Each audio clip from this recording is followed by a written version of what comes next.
Hello students, লৈ আহিছোঁ class 10 first unit টেষ্টৰ চিলেবাছ। তো ইয়াতে যদি আমি চাওঁ অসমীয়াৰ বৰগীত উদ্যোগী অহা জিকিৰ ধৰ ঝাৰু ধৰ ভাই ভাৰতীয় সংস্কৃতি ৰচনা আহিব য'ত আঠাচ বিপৰীত শব্দ পৌৰাণিক শব্দ আধুনিক ৰূপ আৰু দ্ৰুতপদত আহিব দেউৰীসকল তিৱাসকল নেপালী ভাষী গোৰ্খাসকল। তাৰপিছত যদি চাওঁ ইংলিছৰ এই লেটাৰটো গড় এই tiger and the zoo tense আহিব নেলছন মেণ্ডেলা আহিব আমাণ্ডা কুৰুক আৰু গ্ৰামাৰ ছেকশ্যন টেন্সটো ক'লোৱে অলৰেডি ডিটাৰমিনাৰ্ছ আহিব লেটাৰ ৰাইটিং আৰু স্পকেন ইংলিছৰ থাকিব এক্সাম। মেথছৰ ক্ষেত্ৰত আহিব ৰিভিজন চেপ্টাৰ আহিব real number polynomials triangle introduction to ট্ৰিগন'মেট্ৰি।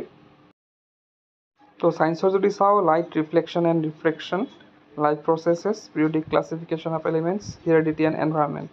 Social ছায়েন্সৰ যদি চাওঁ ইয়াতে history chapter 1-2 geography chapter 1 political ছায়েন্সৰ 1-2 আৰু ইকনমিক্সৰ চেপ্টাৰ 1। হিন্দী যদি ইলেক্টিভৰ কথা কওঁ नीव की ईद छोटा जादूगर लिंग वचन परिवर्ती शब्द सखी साखी वाक्य शुद्धिकरण वाक्य परिवर्तन। तो एडभान्स मेथ्सर যদি কথা কওঁ ৰিভিজন অফ ক্লাছ 9 পৰা আহিব তাৰপিছত chapter 1 sets chapter 2 complex numbers chapter 5 application of common logarithm. হিষ্ট্ৰীত যদি চাওঁ চেপ্টাৰ 1, 2, 3 আহিব। জিঅ'গ্ৰাফীৰ যদি কথা কওঁ চেপ্টাৰ 1, 2, 3 আহিব। কম্পিউটাৰ ছায়েন্সত আহিব 1, 4 আৰু 5। তো এইখিনি আছিলে আমাৰ ফাৰ্ষ্ট ইউনিট টেষ্টৰ চিলেবাছ ক্লাছ 10। তো এইখিনিয়ে আছিলে আৰু আমি এইখিনি গোটেই চিলেবাছখন আমি একাডেমিক কেলেণ্ডাৰৰ পৰা বনাইছোঁ। তো তোমালোকৰ হয়তো স্কুল লৈ পেলাই কি হ'ব পাৰে এটা দুটা চেপ্টাৰ হয়তো কমিবও পাৰে বা একেই থাকিব পাৰে।